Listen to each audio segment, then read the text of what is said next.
Alors, ces dernières années ont été marquées par l'enchaînement et la superposition de nombreuses crises à l'échelle mondiale. L'incertitude et la volatilité qui en découlent, accentuées par les enjeux liés au changement climatique, constituent désormais le nouveau cadre d'action de développement des entreprises, des individus et des sociétés. Ces crises, et notamment celle du Covid, telle qu'elle a été évoquée tout à l'heure, ont mis en lumière l'importance vitale du secteur du transport et de la logistique pour soutenir les économies en toutes circonstances. Mais même au-delà, dans la vie de tous les jours, pour nous, citoyens, si les supermarchés ne sont pas approvisionnés pour nous nourrir, les pharmacies et les hôpitaux livrés pour nous soigner, l'essentiel est perdu. Le métier de logisticien, tel que le pratique mon lauréat, ce n'est pas juste assurer du transport. C'est se positionner en partenaire de croissance de ses clients, en étant pour eux un architecte de solutions logistiques sur mesure, articulant une multitude de métiers. Et à l'heure où le climat géopolitique se complexifie, pour assurer sa dimension internationale, cette chaîne d'approvisionnement va avoir à composer avec de multiples barrières, et pas seulement des barrières douanières.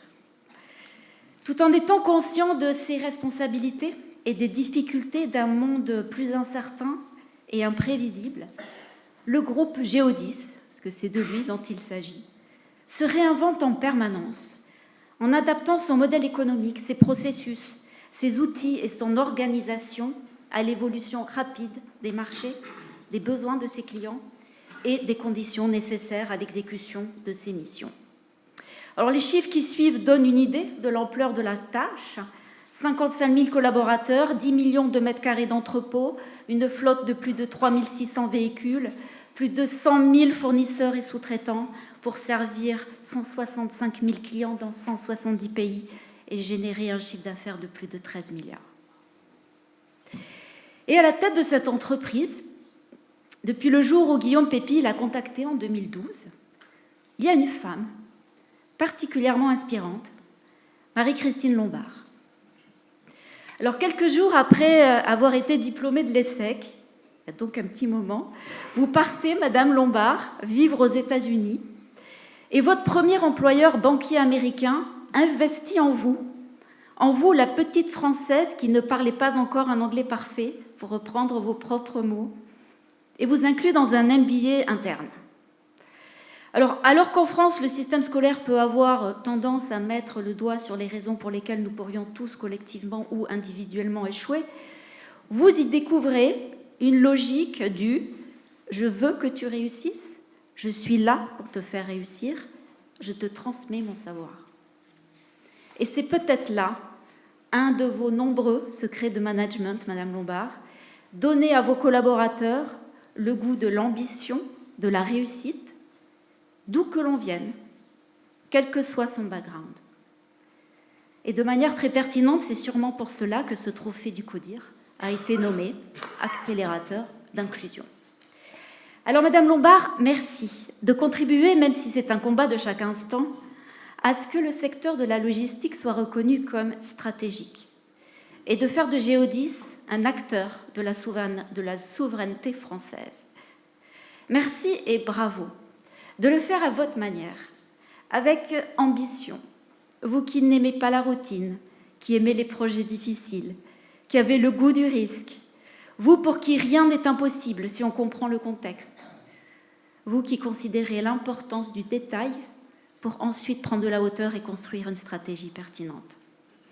Enfin, merci aux membres du CODIR et à tous les collaborateurs de Géodis qui ont intégré qu'ils sont essentiels à notre économie et sont donc fiers d'y apporter leur contribution au travers de la mise en œuvre d'une logistique innovante, durable et éthique pour distribuer partout dans le monde les produits, pour certains indispensables, dont nous avons tous besoin.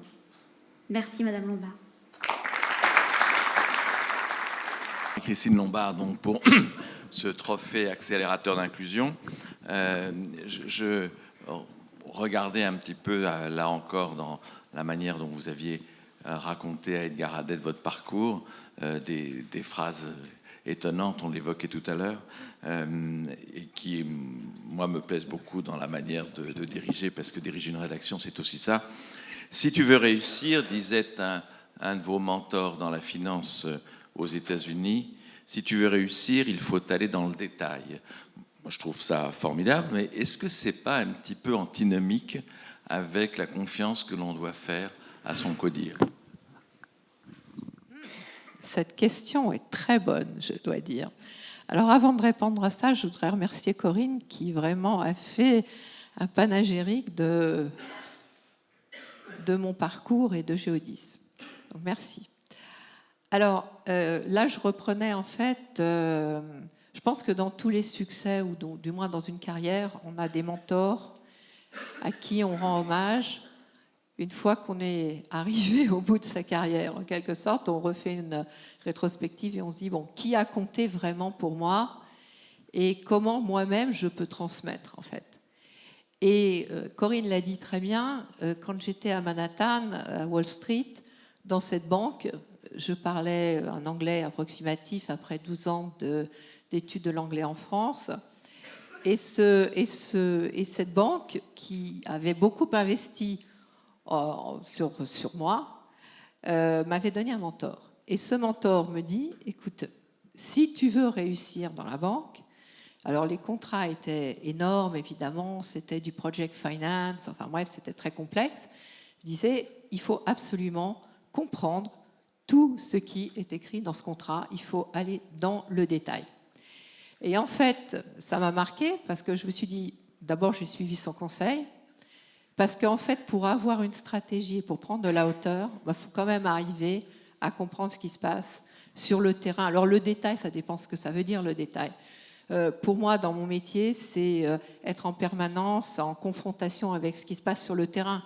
Quand on a 50 000 employés, 11 millions, en fait, ça a encore augmenté depuis qu'on s'est vu, 11 millions de mètres carrés d'entrepôt, 165 000 clients, des flux qui viennent de partout et qui vont partout. Forcément, on ne peut pas suivre individuellement soi-même le colis, le fret, etc. Mais il faut arriver avec ces idées stratégiques et confronter ça à la réalité. Et en fait, c'est ce que j'ai pris en quelque sorte. J'ai retraduit ce que ça voulait dire, être dans le détail. Mais beaucoup de mes collègues du CODIR sont là et je pense qu'ils pourraient témoigner que je leur laisse aujourd'hui le choix d'aller dans un détail encore plus fin de celui dans lequel je vais. Autrement, ça n'est plus possible.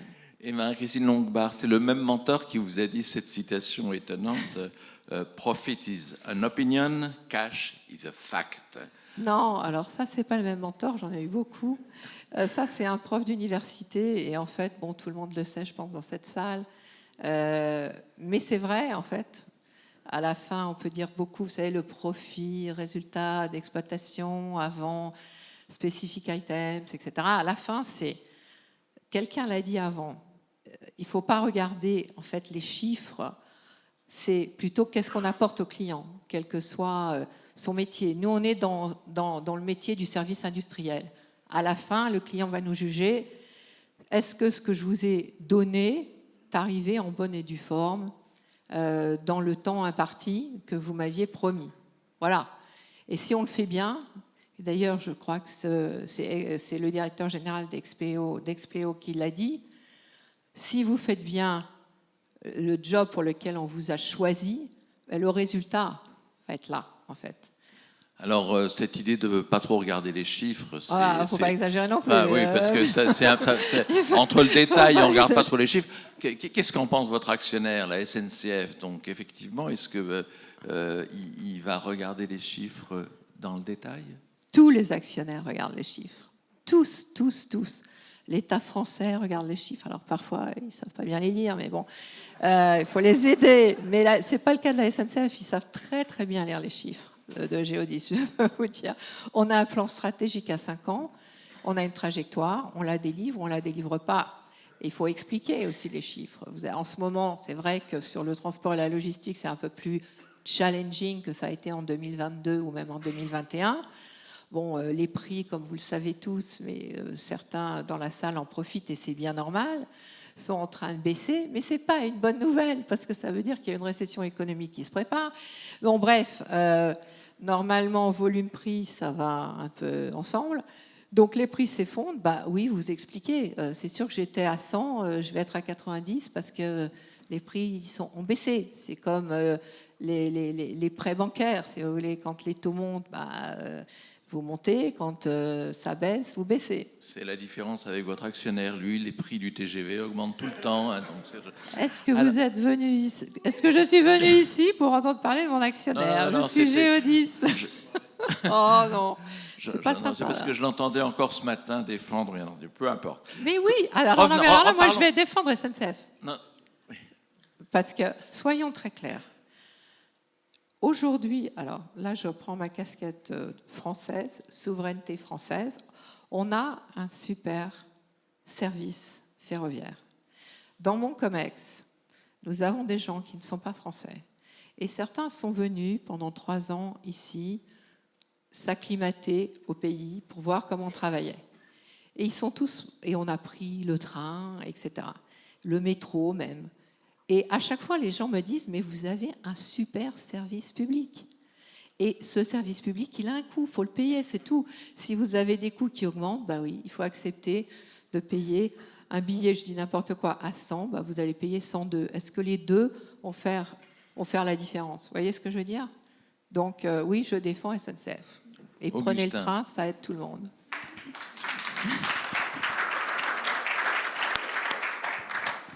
Alors, une observation, une question.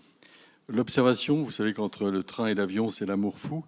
Et ce que je voulais simplement vous dire, c'est que je comprends que vous disiez du bien de la SNCF. En tout cas, ils disent beaucoup de bien de vous, parce que quand la SNCF affiche des magnifiques résultats, la vraie vie, c'est que c'est Géodis qui les apporte.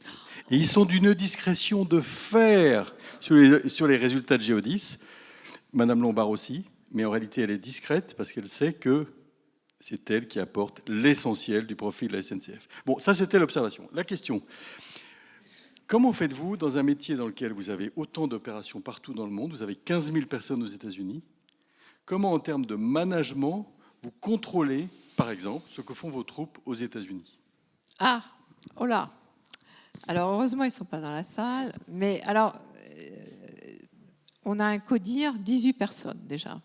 C'est beaucoup. C'est beaucoup, hein, parce qu'il y en a beaucoup. d'autres avant vous, ils en avaient que 9. Hein. Oui, c'est beaucoup. Mais c'est ce que je considère être nécessaire. Voilà, point final.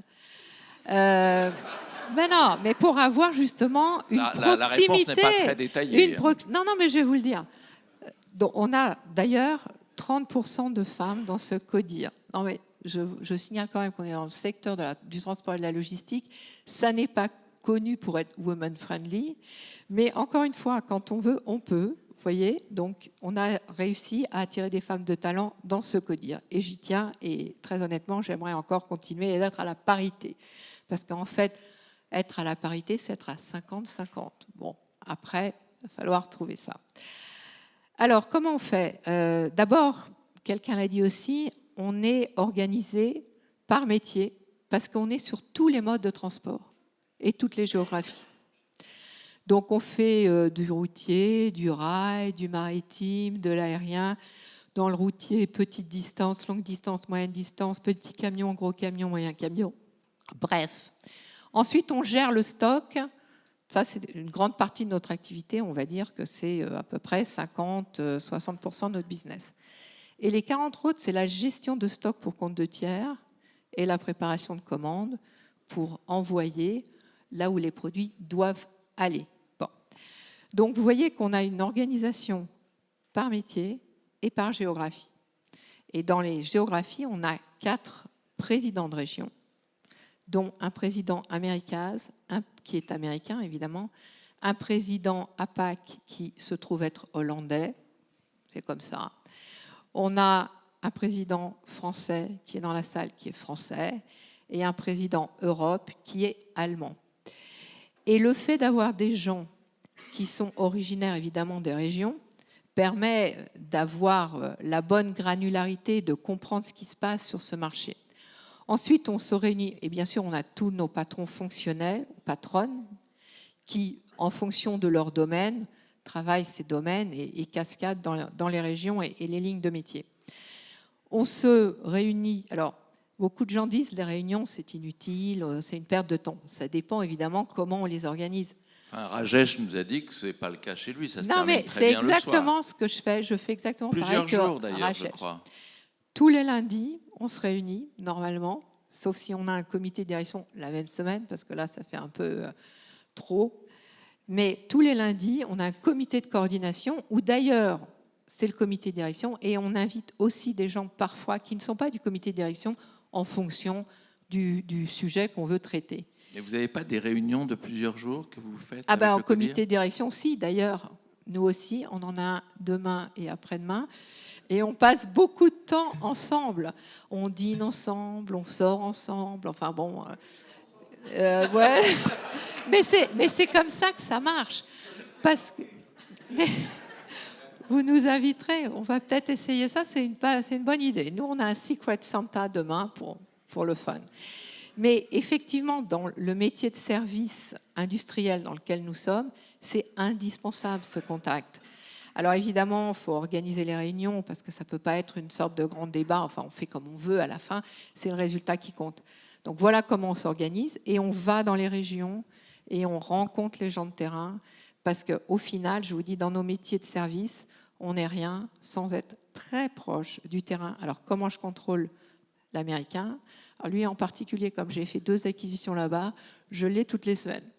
Et on a des points qu'on veut vérifier ensemble. Et c'est plus une sorte de sparring debate, si j'ose dire, d'equal. C'est j'ai un problème sur un projet. Comme vous, on a des gros projets. Quand on in-source, par exemple, toute la logistique d'une grande multinationale, c'est des projets de 150 millions annuels, par exemple, où on va gérer 100 000 entrepôts avec de la mécanisation. Eh bien oui, à chaque fois, je ne vous cache pas que ça ne se passe pas toujours bien au début. Et comme vous le dites, il faut mettre les ressources, les bonnes personnes et sortir par le haut. Donc voilà comment, ce n'est pas du contrôle, si vous voulez, c'est de l'échange sur le business, en fait. Et pour terminer, la question qu'Augustin ne vous posera pas, puisqu'on a compris que vous étiez une entreprise qui était à la fois avec des camions, mais aussi avec du train, avec des avions. Est-ce que vous êtes content de la manière dont ça se passe avec Aéroport de Paris?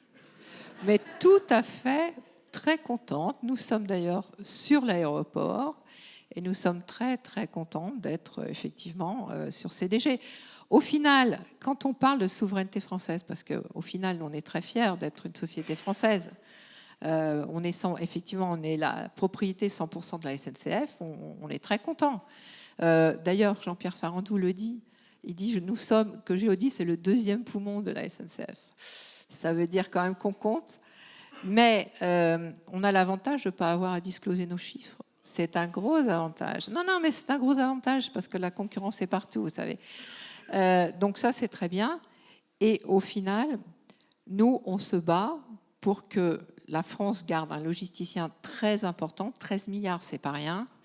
On veut encore continuer à progresser. Vous disiez ambition. Oui, l'ambition pour l'entreprise, au final, et pour les personnes qui la constituent, et surtout les clients, parce qu'on suit les clients là où ils vont. Et effectivement, on considère être le partenaire de croissance de nos clients, croissance durable, cependant. Bravo et merci Marie-Christine Lombard.